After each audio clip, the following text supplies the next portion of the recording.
Businessman Mukesh Ambani को फिर से जान से मारने की धमकी मिली है। अज्ञात शख्स ने उन्हें एक ईमेल भेजकर 20 करोड़ रुपए की मांग की है। कहा है कि देश के बेस्ट शूटर्स से उनको मरवा देगा। सूत्रों के मुताबिक अंबानी को ये धमकी गुरुवार 27 अक्टूबर शाम को मिली। ईमेल में लिखा था, if you don't give us 20 crore rupees we will kill you, we have the best shooters in India.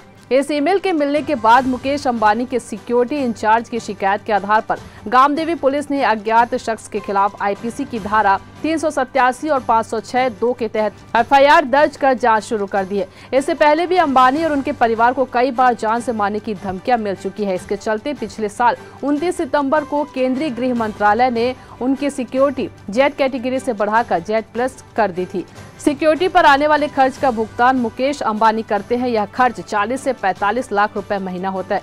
इससे पहले भी कई बार अंबानी को धमकियां मिल चुकी है। 10 जनवरी 2023 को मुंबई के धीरूभाई अंबानी इंटरनेशनल स्कूल को बम से उड़ाने की धमकी दी गई थी। 5 अक्टूबर 2022 को रिलायंस फाउंडेशन अस्पताल को बम से उड़ाने की धमकी मिली थी। वहीं 15 अगस्त 2022 को मुकेश अंबानी के परिवार को जान से मारने की धमकी मिल चुकी है।